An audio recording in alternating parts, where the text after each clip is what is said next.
So hello all of you. आज का हमारा टॉपिक है टाइप्स ऑफ सेमीकंडक्टर। पिछली वीडियो में हमने स्टडी किया था कि सेमीकंडक्टर्स हैं क्या। आज हम स्टडी करेंगे कि सेमीकंडक्टर्स की कितनी टाइप्स हैं। तो चलिए शुरू करते हैं। सबसे पहली टाइप है सेमीकंडक्टर की इंट्रिंसिक सेमीकंडक्टर, जिसको बोला जाता है pure form of semiconductor. Intrinsic semiconductor is an pure form of semiconductor. इसमें बेसिकली है क्या, इसका जो वैलेंस बैंड है वो कम्प्लीटली फिल्ड होता है और जो कंडक्शन बैंड है वो बिल्कुल ही खाली होता है। इसकी बात हम आगे करेंगे। दूसरी टाइप है सेमीकंडक्टर की एक्सट्रिंसिक सेमीकंडक्टर। इंट्रिंसिक सेमीकंडक्टर एक प्योर फॉर्म है सेमीकंडक्टर की, जो हम कह सकते हैं कि ये कंडक्ट नहीं करती, या जैसा हमें कंडक्टिंग ऑपरेशन चाहिए इंस्ट्रूमेंट्स में या डिवाइसेस में, उसके लिए इसको यूज़ नहीं किया जा सकता है।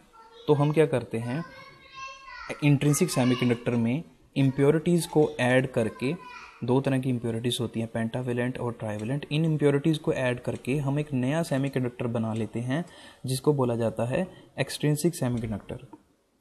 जो हम यूज़ करते हैं सेमीकंडक्टर वो सारे कौन से होते हैं, एक्सट्रिंसिक सेमीकंडक्टर होते हैं। ठीक है, चलो आगे डिस्कस करते हैं कि इनमें हो क्या रहा है। उसके लिए हमें डिस्कस करना पड़ेगा एनर्जी बैंड्स, जैसे हमने पिछली वीडियो में भी समझे थे ये एनर्जी बैंड। तो इसकी ज़रूरत हमें क्या है, क्यों है, किसी भी मटेरियल में से अगर करंट फ्लो करवाना है उसकी एक कंडीशन है। कंडीशन क्या है कि वैलेंस बैंड में से जो वैलेंस इलेक्ट्रॉन्स हैं, अगर वो जंप करके कंडक्शन बैंड तक, यहाँ से जंप करके कंडक्शन बैंड तक पहुँचते हैं, तभी उस मटेरियल में से करंट फ्लो कर सकता है, अदरवाइज उस मटेरियल में से करंट फ्लो नहीं करेगा।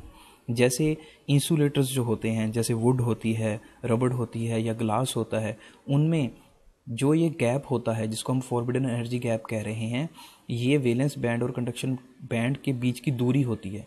ये इतनी ज़्यादा होती है कि वैलेंस इलेक्ट्रॉन्स वैलेंस बैंड में से जंप करके कंडक्शन बैंड तक नहीं पहुंच पाते।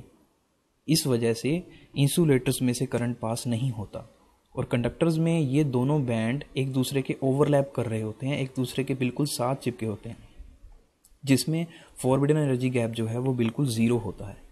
तो उसमें वैलेंस इलेक्ट्रॉन इजीली जंप करके कंडक्शन बैंड से बैंड तक पहुंच सकते हैं, इसलिए कंडक्टर्स में करंट फ्लो होता है, जैसे आयरन, कॉपर, ये सारी तरह के जो कंडक्टर्स होते हैं।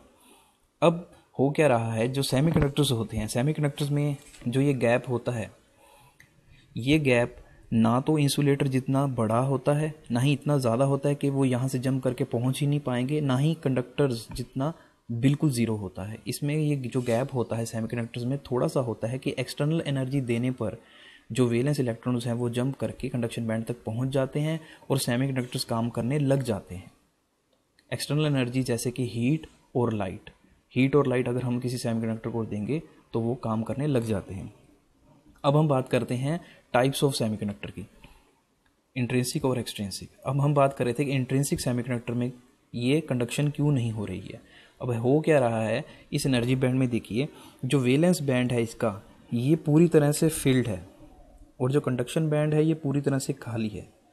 ज़ीरो, अगर हम ज़ीरो टेम्परेचर की बात कर रहे हैं तो उस ज़ीरो टेम्परेचर केस में जो वैलेंस बैंड होता है वो कम्प्लीटली फिल्ड होता है और कंडक्शन बैंड पूरी तरह से खाली होता है, कोई मूवमेंट यहाँ से नहीं हो रही होती, इसलिए इंट्रिंसिक सेमीकंडक्टर में करंट फ्लो नहीं हो पाता। हाँ ठीक है कि अगर हम इसकी हीट को बढ़ा देंगे, थोड़ी सी हीट अगर हम प्रोवाइड करेंगे तो इनको एनर्जी मिल सकती है, और एनर्जी मिलने पे जो इलेक्ट्रॉन्स, जो वैलेंस इलेक्ट्रॉन्स यहाँ पर हैं, वो लिफ्ट करके जंप करके कंडक्शन बैंड तक पहुँच सकते हैं।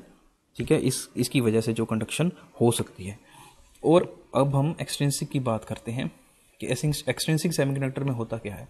एक्सट्रिंसिक सेमीकंडक्टर में सबसे पहले हमें, जैसे हमने डिस्कस किया कि एक्सट्रिंसिक सेमीकंडक्टर बनते कैसे हैं।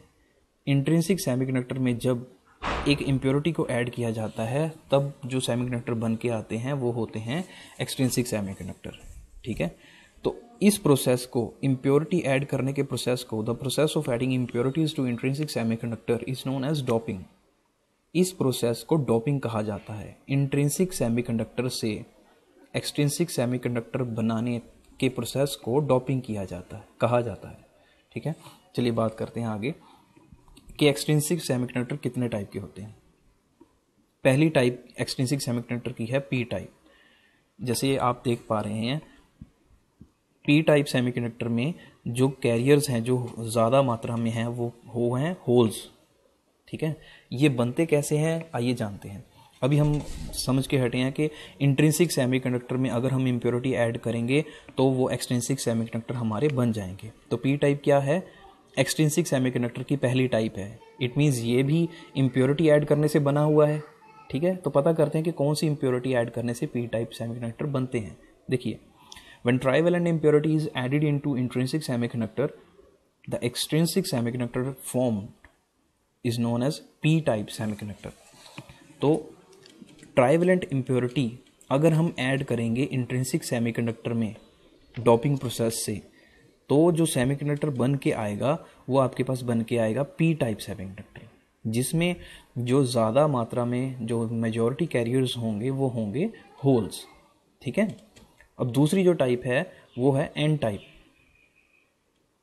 आप देख पा रहे हैं कि इस टाइप एन टाइप सेमीकंडक्टर में जो एक्सट्रिंसिक सेमीकंडक्टर की टाइप है, इसमें जो ज़्यादा मात्रा में कैरियर्स हैं, चार्ज कैरियर्स हैं, जो मेजॉरिटी चार्ज कैरियर्स हैं वो कौन से हैं?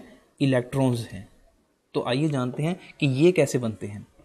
When pentavalent impurity is added into an intrinsic semiconductor, the extrinsic semiconductor formed is known as n-type semiconductor. तो pentavalent impurity ऐड करने से intrinsic semiconductor में डोपिंग प्रोसेस यूज करके जो सेमीकंडक्टर बन के आता है उसको बोला जाता है एन टाइप सेमीकंडक्टर। जैसे आप देख रहे हैं इस एन टाइप में जो नेगेटिव चार्ज पार्टिकल्स ज़्यादा हैं, जो इलेक्ट्रॉन्स जो हैं वो ज़्यादा मात्रा में हैं। ठीक है, तो आपको ये क्लियर हो गया होगा कि पी टाइप में ज़्यादा कैरियर्स जो होते हैं वो होल्स होते हैं, एन टाइप में ज़्यादा कैरियर्स जो होते हैं वो इलेक्ट्रॉन्स होते हैं। ठीक है, P and N type semiconductor. आइए इनका एक और ब्रीफिंग करते हैं। ये आपके पी टाइप सेमीकंडक्टर हैं। जैसे अभी हम जान चुके हैं कि ये पी टाइप में जो ज़्यादा मात्रा में होंगे वो होल्स होंगे और एन टाइप में ज़्यादा मात्रा में जो होंगे वो इलेक्ट्रॉन्स होंगे। ठीक है, जो ज़्यादा मात्रा में चार्ज कैरियर्स हैं उनको बोला जाता है मेजॉरिटी चार्ज कैरियर। मेजॉरिटी का मतलब जो ज़्यादा मात्रा में है, चार्ज कैरियर्स जो चार्ज को कैरी करके लेके जा रहे हैं। तो पी टाइप में मेजॉरिटी कैरियर्स होंगे वो होंगे होल्स और एन टाइप में जो मेजॉरिटी कैरियर्स होंगे वो होंगे इलेक्ट्रॉन्स। अब पी टाइप में ऐसा नहीं है कि सिर्फ एक ही चार्ज होगा, उसमें माइनॉरिटी कैरियर भी होते हैं, बहुत कम होंगे लेकिन वो वहाँ भी होंगे। तो आप देख सकते हैं कि पी टाइप में जो माइनॉरिटी कैरियर्स हैं वो हैं इलेक्ट्रॉन्स और एन टाइप में जो माइनॉरिटी कैरियर्स हैं वो हैं होल्स। ठीक है, तो अगर जैसे आपने ये एक्सट्रिंसिक सेमीकंडक्टर की टाइप्स देखी हैं, पी टाइप और एन टाइप, ये दो टाइप्स हैं एक्सट्रिंसिक सेमीकंडक्टर की। तो इनको फर्दर यूज़ कैसे किया जाता है? जैसे इन दोनों को यूज़ किया जाता है पीएन जंक्शन के तौर पे। पी और एन टाइप को अगर हम इकट्ठा कर देते हैं, इकट्ठा जोड़ देते हैं, ठीक है, तो ये बन जाता है एक पीएन जंक्शन। तो ये मैं आपको क्यों बता रहा हूँ, क्योंकि जो अभी हमने चीज़ समझी है, टाइप्स ऑफ सेमीकंडक्टर समझी हैं, तो वो कहाँ यूज़ कर रही हैं उसकी एक ब्रीफिंग देना चाहता हूँ कि जो ये पीएन जंक्शन है इसको डायोड बोलते हैं। ठीक है, और डायोड काफ़ी जगह यूज़ किया जाता है। जैसे आप अपने मोबाइल चार्जर जो यूज़ कर रहे हैं, mobile charger basically DC provide करते हैं, लेकिन हम उनको लगाते हैं एसी के प्लग में। तो एसी को डीसी में कन्वर्ट करने के लिए जो डिवाइस, जो कंपोनेंट्स यूज़ किए जाते हैं वो होते हैं डायोड्स। ठीक है, तो वो डायोड के अंदर पीएन जंक्शन ही होता है।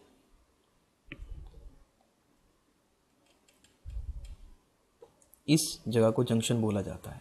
ऐसा नहीं है कि पी और एन टाइप को इकट्ठा रखने से ही ये जंक्शन बन जाता है। इसके एक प्रोसेस होता है जिसको डिफ्यूज़न प्रोसेस बोलते हैं। डिफ्यूज़न एक टाइप का प्रोसेस है जिसको यूज़ करके पी एन जंक्शन बनाया जाता है। डिफ्यूज़न के साथ साथ एक और प्रोसेस होता है एलॉइंग। मोस्ट कॉमनली जो यूज़ किया जाता है प्रोसेस पी एन जंक्शन बनाने के लिए वो यूज़ किया जाता है एलॉइंग। एलॉइंग में क्या होता है कि एक एन टाइप स्लाइस को हीट किया जाता है 500 डिग्री सेल्सियस तक, जिस वजह से पिघलने के बाद ये पीएन जंक्शन बना लेता है। दूसरा प्रोसेस होता है डिफ्यूज़न। डिफ्यूज़न में भी हीटिंग प्रोसेस ही यूज़ होता है। बेसिक उसमें जो टेम्परेचर होता है वो 800 डिग्री सेल्सियस से लेकर 1200 डिग्री सेल्सियस तक का हो सकता है। ठीक है, तो इस तरह से हमारे पीएन जंक्शन बनते हैं। Thank you. Like the video and subscribe the Thinking Simple channel for more videos.